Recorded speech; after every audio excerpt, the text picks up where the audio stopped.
Pemirsa, sampah yang menepi di Pantai Kuta setiap angin barat datang membuat banyak pihak pusing. Diusulkan agar sampah dikumpulkan di tengah laut sebelum sampai di pantai. Usulan akan disampaikan ke kementerian terkait.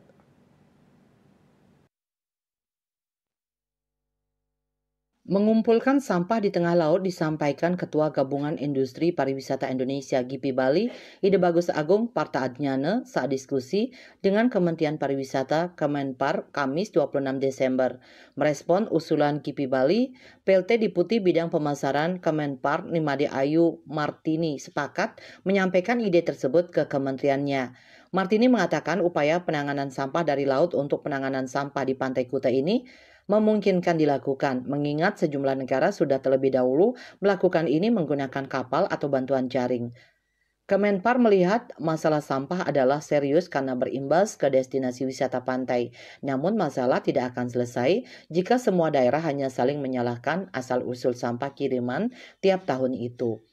Untuk jangka pendek menjelang akhir tahun sendiri, Kepala Dinas Pariwisata Bali, Cok Bagus Pemayun mengatakan belum ada langkah pengumpulan sampah di laut, melainkan penguatan tenaga dan alat di darat untuk membersihkan sampah di pesisir Pantai Kuta. Dari laporan yang ia dapat, saat ini pemerintah kabupaten telah menyiapkan truk pengangkut sampah karena seringkali sampah yang datang berukuran besar seperti kayu dan batang pohon sehingga membutuhkan armada pengangkut.